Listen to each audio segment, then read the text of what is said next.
ನಮಸ್ತೆ ಬಂಧುಗಳೇ, ಮತ್ತೊಂದು ಎಪಿಸೋಡ್ಗೆ ತಮ್ಮೆಲ್ಲರಿಗೂ ಸ್ವಾಗತ. ಹೆಚ್ಚಿನ ಚಂದ್ರಶೇಖರ್ ಯೂಟ್ಯೂಬ್ ಚಾನಲ್ನ ಸಬ್ಸ್ಕ್ರೈಬ್ ಮಾಡಿಸಿ ಬೆಲ್ ಬಟನನ್ನು ಪ್ರೆಸ್ ಮಾಡಿ. ಈ ಕಾಂಗ್ರೆಸ್ಸು ಒಂಥರ ಅತೃಪ್ತ ಆತ್ಮ ಆಗ್ಬಿಟ್ಟಿದೆ ರೀ.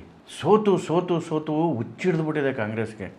ಹೆಂಗಾಗ್ಬಿಟ್ಟಿದ್ದಾರೆ ಅಂದರೆ ಅವರು ಈ ಕಡೆಗೆ ಬಿ ಜೆ ಪಿಗೂ ಶಾಪ ಹಾಕ್ತಾರೆ, ಬಿ ಜೆ ಪಿ ಜೊತೆಗಿರೋರಿಗೂ ಶಾಪ ಹಾಕ್ತಾರೆ. ಹಾದಾಳಾಗೋಗಲಿ ತಮ್ಮ ಜೊತೆ ಇರೋರನ್ನೂ ಬಿಡಲ್ವಲ್ರಿ. ಆ ಇಂಡಿ ಅಲಯನ್ಸಲ್ಲಿ ಇರೋರಿಗೂ ಶಾಪ ಹಾಕ್ತಾರೆ. ಒಂದು ಕಡೆಗೆ ಆ ತಮಿಳ್ನಾಡು ಎಲೆಕ್ಷನ್ ನಡೀತದೆ, ಡಿ ಎಮ್ ಕೆ ಜೊತೆ ಕಿತ್ತಾಡ್ತಾ ಇದ್ದಾರೆ. ಇವ್ರ ಯೋಗ್ಯತೆಗೆ 25 ಸೀಟ್ ಕೊಡೋದೇ ಹೆಚ್ಚು ಡಿ ಎಮ್ ಕೆ, ಇವ್ರಿಗೆ 35ರಿಂದ 40 ಸೀಟ್ ಬೇಕಂತೆ. ಒಬ್ಬರೇ ಡಿ ಎಮ್ ಕೆ ಕೊಡೋಲ್ಲ, ಅಲ್ಲಿ ಅವ್ರ ಜೊತೆ ಕಿತ್ತಾಡ್ತಾರೆ.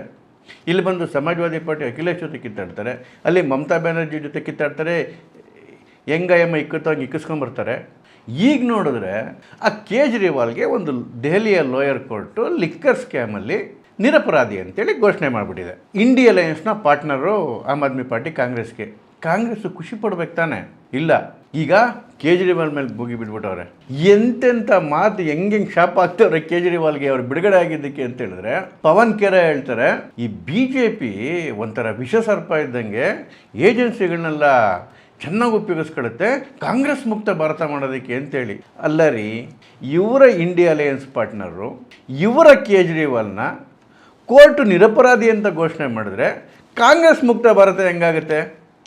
ಇನ್ನೊಂದು ಹಂತ ಮೇಲೋಗಿ ಇವರ ದೊಡ್ಡ ಲೀಡರು ಉದಿತ್ ರಾಜು ಅವರು ಹೇಳ್ತಾರೆ, ಈ ಬಿ ಜೆ ಪಿ ಕೇಜ್ರಿವಾಲ್ ಜೊತೆ ಸೇರ್ಕೊಂಡ್ಬಿಟ್ಟಿದೆ, ಅದಕ್ಕೋಸ್ಕರ ಈ ಥರ ತೀರ್ಪು ಬಂದಿದೆ ಅಂಥೇಳಿ.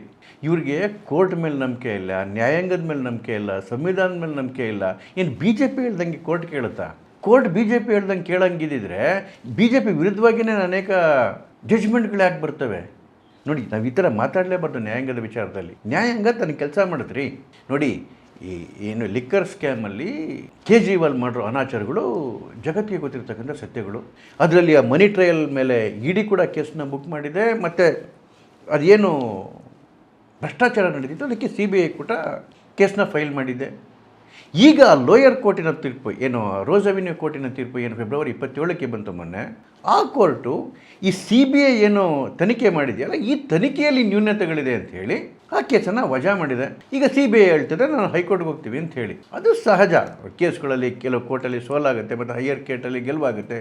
ಈವನ್ ಲಾಲೂ ಪ್ರಸಾದ್ ಅವರ ಮೇವಿನ ಹಗರಣ ಇತ್ತಲ್ಲ, ಅದರಲ್ಲೂ ಕೂಡ ಲೋಯರ್ ಕೋರ್ಟ್ ಹೇಳಿತ್ತು ಲಾಲೂ ನಿರಪರಾಧಿ ಅಂಥೇಳಿ. ಹೈಯರ್ ಕೋರ್ಟ್ಗೆ ಹೋದ್ಮೇಲೆ ಅವರಿಗೆ ದೊಡ್ಡ ಶಿಕ್ಷೆ ಆಯಿತು. ಹಂಗಂತ ಲೋಯರ್ ಕೋರ್ಟ್ ಹೇಳಿದೆ ಅಂತೇಳಿ ಅವ್ರು ನಿರಪರಾಧಿ ಅಂತ ಅಲ್ವೇ ಅಲ್ಲ. ಕೇಜ್ರಿವಾಲ್ ನಿಜವಾಗ್ಲೂ ನಿರಪರಾಧಿ ಆಗಿದ್ದಿದ್ರೆ ಸುಪ್ರೀಂ ಕೋರ್ಟ್ ಯಾಕೆ ಅವರ ಬೇಲ್ನ ಕ್ಯಾನ್ಸಲ್ ಮಾಡ್ತಿತ್ತು? ಸುಪ್ರೀಂ ಕೋರ್ಟ್ ಅವ್ರಿಗೂ ಹೋಗಿದ್ರು. ಲೋಯರ್ ಕೋರ್ಟ್ ಅವರ ಬೇಲ್ನ ಕ್ಯಾನ್ಸಲ್ ಮಾಡ್ತು, ಕಾರಣ ಕೊಟ್ಟಿದ್ದು ಈ ಕೇಸಲ್ಲಿ ಮೆರಿಟ್ ಇದೆ ಅಂತೇಳಿ. ಹೈಕೋರ್ಟ್ ಅವರ ಬೇಲ್ನ ಕ್ಯಾನ್ಸಲ್ ಮಾಡಿತ್ತು, ಯಾಕೆ ಅಂತ ಹೇಳಿದ್ರೆ ಈ ಕೇಸಲ್ಲಿ ಅವರು ತಪ್ಪಿತಸ್ಥರು ಅಂತ ಕಾಣ್ತಾರೆ ಅಂತ ಹೇಳಿ. ಇವನ್ ಸುಪ್ರೀಂ ಕೋರ್ಟ್ ಕೂಡ ಯಾಕೆ ಹಲವಾರು ಬಾರಿ ಬೇಲ್ನ ರಿಜೆಕ್ಟ್ ಮಾಡಿತ್ತು ಅಂತ ಹೇಳಿದ್ರೆ ಪ್ರೈಮಾ ಫೇಸಿ ಕೇಜ್ರಿವಾಲ್ ತಪ್ಪಿತಸ್ಥರು ಅಂತ ಕಾಣ್ತಾ ಇದೆ ಅಂತೇಳಿ. ಆದರೆ ಲೋಯರ್ ಕೋರ್ಟ್ ಜಡ್ಜ್ಮೆಂಟ್ ಕೊಡ್ತಕ್ಕಂಥ ಸಂದರ್ಭದಲ್ಲಿ ಅದು ಯಾವ ಥರ ಥಿಂಕ್ ಮಾಡಿತ್ತೋ ಏನೋ ಗೊತ್ತಿಲ್ಲ, ಒಟ್ಟಲ್ಲಿ ನಿರಪರಾಧಿ ಅಂತ ಘೋಷಣೆ ಮಾಡಿದೆ. CBI ಹೇಳಿದರೆ ನಾನು ಹೈಕೋರ್ಟ್ಗೆ ಹೋಗ್ತೀನಿ ಅಂತೇಳಿ. ಅದು ಕೇವಲ CBI ಕೇಸ್ ಮೇಲೆ ಮಾತ್ರ ಕೊಟ್ಟಿದ್ದೆ ಜಡ್ಜ್ಮೆಂಟ್ ಬಿಟ್ಟುಬಿಟ್ರೆ ಇಡಿ ಕೇಸ್ಗೆ ಇನ್ನೂ ಮುಟ್ಟಿಲ್ಲ. ಅದು ಇಡಿ ಕೇಸಲ್ಲಿ ಇನ್ನೂ ಜಡ್ಜ್ಮೆಂಟ್ ಬಂದಿಲ್ಲ, ಅದಿನ್ನೂ ಕೋರ್ಟಲ್ಲಿ ವಿಚಾರಣೆ ನಡೀತಾ ಇದೆ. ಆಮೇಲೆ ಅದು ಹೈಕೋರ್ಟ್ಗೆ ಹೋಗುತ್ತೆ, ಸುಪ್ರೀಂ ಕೋರ್ಟ್ಗೆ ಹೋಗುತ್ತೆ. ಜಡ್ಜ್ಮೆಂಟ್ ಯಾವ ರೀತಿ ಬರುತ್ತೆ ಅದು ಸಪ್ರೇಟ್ ಇಶ್ಯೂ. ಆದರೆ ಕಾಂಗ್ರೆಸ್ಗೆ ಕೇಜ್ರಿವಾಲ್ ನಿರಪರಾಧಿ ಅಂತಿದ್ದಂಗೆನೇ ಅಥವಾ ಕೇಸ್ ವಜಾ ಆಗ್ತಿದ್ದಂಗೆನೇ ಉರಿ ತಡ್ಕೊಳಕ್ಕಾಗ್ತಿಲ್ವಲ್ಲ? ಯಾಕೆ ಅಂತ ಹೇಳಿದ್ರೆ, ನಾನು ಹೇಳಿದ್ನಲ್ಲ, ಈ ಕಾಂಗ್ರೆಸ್ಸು ತನಗೆ ಶಕ್ತಿ ಇಲ್ದಿದ್ದಾಗ ಬೇರೆಯವ್ರ ಹೆಗಲ ಮೇಲೆ ಕೂತಾಗ ಮಾತ್ರ ಅವರು ಬೇಕು, ಅವ್ರು ಒಳ್ಳೆಯವರು.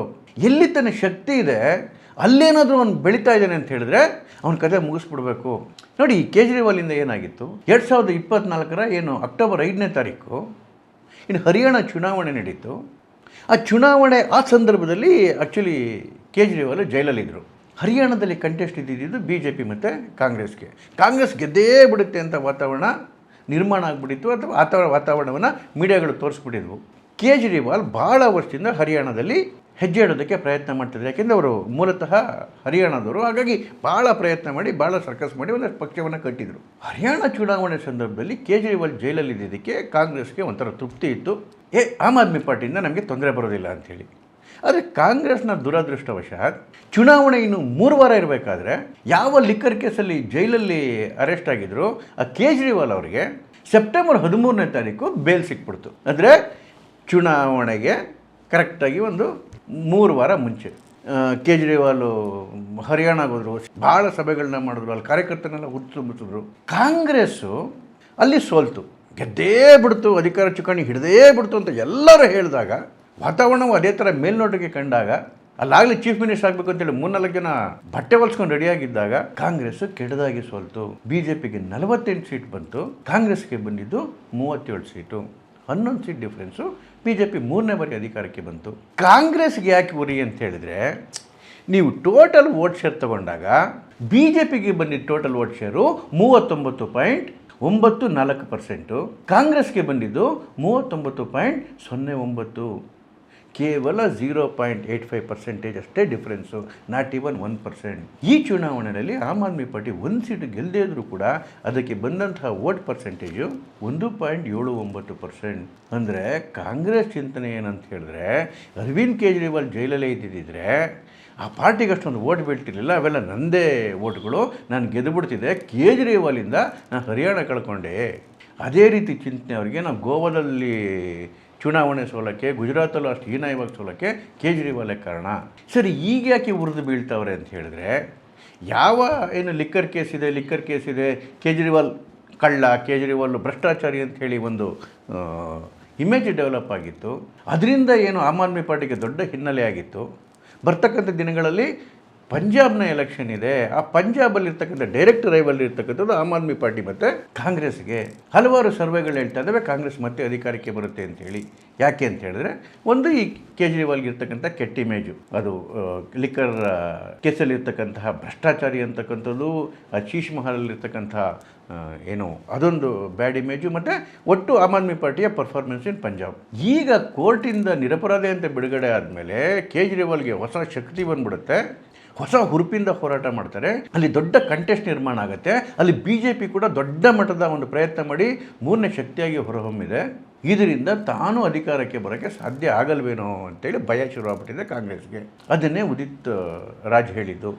ಪಂಜಾಬಲ್ಲಿ ಮತ್ತು ಗುಜರಾತಲ್ಲಿ ಕಾಂಗ್ರೆಸ್ನ ಸೋಲಿಸೋದಕ್ಕೆ ಕೇಜ್ರಿವಾಲ್ ಅವರನ್ನು ಆಚೆ ಕರ್ಕೊಂಬರಲಾಯಿತು ಅಂತ. ಅದರ ಅರ್ಥ ಏನು ಅಂತ ಹೇಳಿದ್ರೆ, ಕಾಂಗ್ರೆಸ್ಗೆ ಸ್ವಂತ ಬಲದ ಮೇಲೆ ಗೆಲ್ತಕ್ಕಂಥ ತಾಕತ್ತಿಲ್ಲ.